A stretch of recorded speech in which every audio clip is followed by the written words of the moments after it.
서비스란 슬래시 050 221 서비스 7대 실천 강령 1.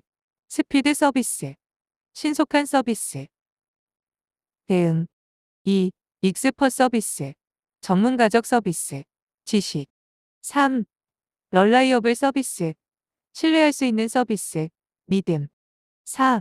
베리어스 서비스 다양한 서비스 수단 5. 이너베이티브 서비스 혁신적인 서비스 발상 6. 클린 서비스 청렴한 서비스 생활 7. 인듀링 서비스 지속적인 서비스 동반 얼마 전 한 정부 투자기관에 들렀다가 건물벽에 붙은 서비스 7대 실천 강령이라는 포스터 한 장을 보고 그 의미를 한참 동안이나 되새겨 보았습니다. 참으로 잘 정리되고 정의된 글귀라는 생각에 수첩에 메모를 하였습니다. 여러분은 서비스의 정의를 어떻게 내리고 계시는지요? 물론 자신의 생업 분야에 따라 혹은 CEO의 철학에 따라 다양하게 정의하고 활용하고 있겠지만 막상 서비스가 무엇인가 하고 질문하면 답하기가 쉽지 않습니다. 저는 서비스란 기업이 제품을 만들기 위한 시장 조사, 소비자의 의견을 청취하고 모니터링 하는 과정에서부터 소비자가 제품을 구매하여 제품의 수명이 닿을 때까지 기업과의 관계를 맺는 일체의 커뮤니케이션 과정이라고 정의하고 싶습니다.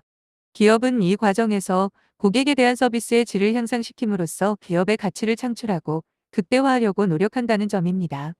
아래의 글은 서비스 7대 실천 강령이라는 포스터에서 간략히 정의된 내용에 제가 사족 같은 설명을 덧붙인 것입니다. 1. 스피드 서비스. 서비스는 고객의 반응에 신속히 대응하여야 한다는 것입니다. 고객이 언제 어디서 무엇을 요구하던 간에 거절이던 수용이던 신속한 결론과 서비스 제공을 해주어야 한다는 것입니다.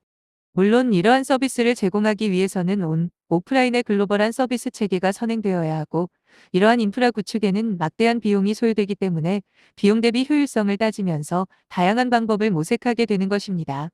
그 대표적인 사례가 애니콜 서비스가 아닌가 생각됩니다. 2. 익스퍼 서비스. 서비스는 관련 분야의 정통한 전문 지식을 갖춘 자에 의해서 제공되어야만 고객이 감동하고 신뢰할 수 있다는 것입니다. 따라서 서비스를 제공하는 자는 평소에 철저한 교육을 통하여 훈련되고 학습되어야 합니다. 종전에는 법률, 금융, 특허 서비스와 같은 업종에 종사하는 자들에게 요구되는 서비스 정신이었지만 최근에는 보험 설계사, 방문 판매자 등에게까지도 고도의 전문성을 요구되는 시대에 접어들었으며 그 영역이 더욱 확대될 것은 자명합니다. 3. 럴라이어블 서비스. 고객과의 약속은 반드시 지키고 고객의 요구에 최선을 다하는 모습을 보여야 한다는 점입니다. 그럴 때 고객은 신뢰하고 믿는다는 것입니다. 아무리 전문가적 지식과 식견을 가지고 있다 하더라도 고객을 무시하거나 회피하고 변명만 늘어놓는 서비스로는 더 이상 고객의 신뢰를 확보할 수 없습니다. 최근 택배회사에서 운전기사의 사진과 연락처를 차량에 인쇄하여 운행하고 있는데 비록 작은 아이디어이지만 고객의 신뢰를 얻기 위한 노력의 한 일환이라고 볼 수 있을 것입니다. 4. 베리어스 서비스. 고객에게 제공하는 서비스의 질이나 형태도 까다롭고 다양한 고객만큼이나 고객의 요구에 다양하게 대응할 수 있는 체계와 수단을 갖추고 있어야 합니다.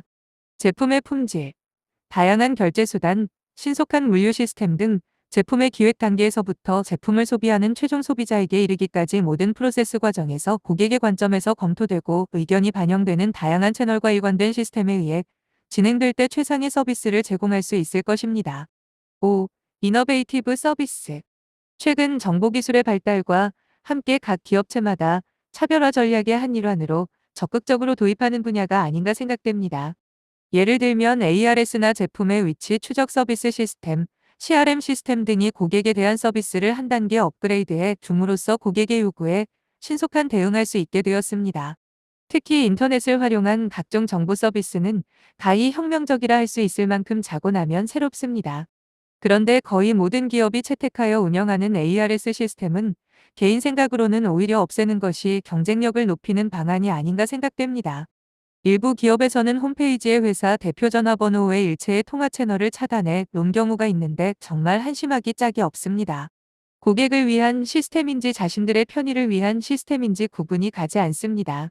그래서 요즘은 전화번호부에서 바로 관련 부서 찾아 통화하고 일을 보는 편이 훨씬 편해졌습니다. 이 견해에 대한 보다 상세한 내용은 차후 별도의 제목으로 글을 올리도록 하겠습니다. 6. 클린 서비스. 공사의 구분이 분명하고 사심 없는 일 처리이야말로 모든 서비스의 기본일 것입니다. 개인의 사욕이 앞선 서비스는 특정인에게는 최고의 서비스가 될지 모르겠으나 불특정 다수에게는 너무도 큰 실망감과 허탈감을 줄 것이며 신뢰의 기반을 무너뜨립니다. 가끔 여러 사업자를 만나면서 각 기업체 담당자의 개인 비리를 이야기하는 소식을 접하게 되는데 한때 제가 몸담았던 조직의 얘기가 나올 때면 가슴이 무척 아팠습니다. 사실 여부를 떠나 소문이 난다는 자체가 이미 신뢰를 잃고 있다는 것일 테니까요. 7. 인듀링 서비스. 아무리 좋은 서비스라 할지라도 일시적인 서비스라면 변덕쟁이 같은 고객의 마음을 사로잡기에는 역부족일 것입니다. 비록 사소한 것일지라도 고객을 감동시키기 위해서는 지속적이면서도 고객과 함께한다는 동반자적 서비스가 제공될 때 비로소 고객과의 믿음이 생길 것입니다.